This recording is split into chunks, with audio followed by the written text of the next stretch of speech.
பெஞ்சல் புயல் பாதிப்பின் காரணமாக சென்னை விமான நிலையம் அதிகாலை 4 மணி வரை மூடப்படுவதாக அறிவிக்கப்பட்டிருக்கிறது.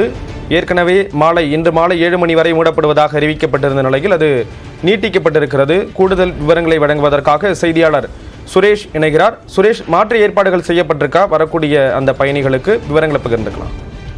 அதாவது சென்னை விமான நிலையத்தில் தொடர்ந்து பெய்து வரும் கனமழை காரணமாக இன்று காலை மூடப்பட்ட விமானம் 7 மணி வரை மூடப்படும் என அறிவித்திருந்த நிலையில் நாளை அதிகாலை 4 மணி வரை தொடர்ந்து மூடப்படும் என விமான அதிகாரிகள் தற்போது தகவலை வெளியிட்டனர். புயல் மற்றும் புயல் கரையை நெருங்கி வரும் நிலையில் அதிக அளவு காற்று வீசப்பட்டு வருவதால் அதிகாலை 4 மணி வரை சிறிய விமானங்கள் சென்றால் விபத்துகள் ஏற்படும் அபாயம் ஏற்படுகின்ற காரணத்துக்காக விமான நிலையத்திலிருந்து தற்போது வரை அதிகாலை 4 மணி வரை விமான நிலையம் எந்த விமானமும் இயக்கப்படாது என்ற தகவலையும் தற்போது வெளியிட்டனர்.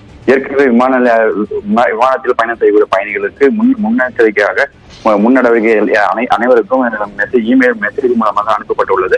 அதனால் போதிய பயணிகள் யாரும் விமானத்தில் வராததால் ஒரு சில பயணிகள் சென்னை விமான நிலையத்தில் முன்கூட்டியே வந்திருந்தனர். அவங்களிருந்து தனியார் ஹோட்டலில் தங்க வைக்கும் பணியிலும் காலையிலிருந்து ஈடுபட்டு வருகின்றனர். தொடர்ந்து தற்போது காற்று அதிக அளவு வீசப்படுவதால் அதிகாலை 4 மணி வரை விமான நிலையம் மூடப்படும் என தெரிவித்துள்ளனர். தகவல்களை வழங்கியதற்கு நன்றி சுரேஷ்.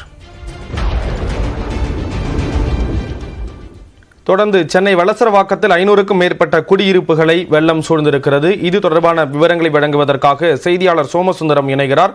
சோமசுந்தரம், எந்தெந்த பகுதிகளில் வெள்ளத்தினுடைய தாக்கம் இருக்கு, எந்த அளவுக்கு மக்கள் பாதிப்புக்கு உள்ளாகி இருக்காங்க? வணக்கம் ஸ்ரீராம். புயல் மற்றும் கனமழை காரணமாக சென்னை வளசரவாக்கத்தில் குடியிருப்புகளை மழைநீர் சூழ்ந்துள்ளது. சுமார் 500க்கும் மேற்பட்ட குடியிருப்புகளை மழைநீர் சுத்தி வளைத்த காரணத்தால் அந்த பகுதி மக்களின் இயல்பு வாழ்க்கை பாதிக்கப்பட்டுள்ளது. குறிப்பாக பால், பிரெட், அரிசி உள்ளிட்ட அத்தியாவசிய பொருட்கள் வாங்க கூட வெளியே வர முடியாத ஒரு சூழலில் அப்பகுதி மக்கள் தற்போது சிக்கி தவித்து வருகின்றனர். குறிப்பாக வளசரவாக்கம் மண்டலம் 11க்குட்பட்ட திருப்பதி நகர், குபேர நகர் உள்ளிட்ட 10க்கும் மேற்பட்ட தெருக்களில் இந்த மழைநீர் சூழ்ந்துள்ளதால் 500க்கும் மேற்பட்ட வீடுகளில் உள்ள பொதுமக்கள் பாதிக்கப்பட்டுள்ளனர்.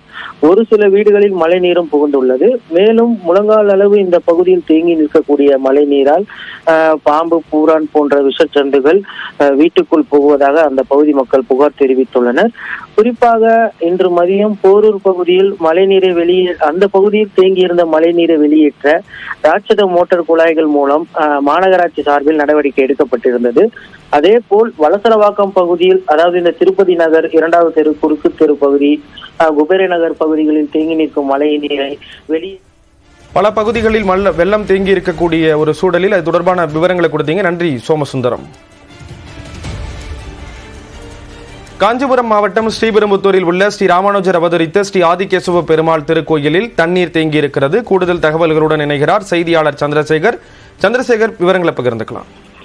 நிச்சயமா ஸ்ரீராம். காஞ்சிபுரம் மாவட்டத்தில் காலை 8 மணி முதலே கனமழையானது பெய்ய தொடங்கியது. காஞ்சிபுரம் மட்டுமல்லாமல் ஸ்ரீபெரும்புத்தூர், சுங்காசத்திரம், வாஜபாத், போராடு உள்ளிட்ட பல்வேறு பகுதிகளில் 9 சென்டிமீட்டர் மழையானது பதிவாகிறது.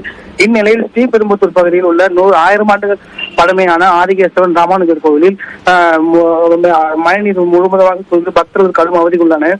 மேலும் இந்த கோயிலை சுற்றியுள்ள பகுதியிலிருந்து மழை நீரானது தற்போது நிரம்பி கோயிலுக்கு உள்ள நுழைவு பகுதியிலும் உள்ளே உட்தகாரிலும் தற்போது முழங்கால அளவிற்கு தண்ணீர் தேங்கப்பட்டு வருவதால் வழியே வரும் பக்தர்கள் கடும் சிரமத்துக்கு உள்ளாகியுள்ளனர். தற்போது உள்ளாட்சி பிரதிநிதிகளும் கோயிலுடைய இந்து சபை அனைத்துடன் தற்போது நீரை அப்புறப்படுத்தும் பணியில் ஈடுபட்டு வருகின்றனர். தகவல்களை வழங்கியதற்கு நன்றி சந்திரசேகர்.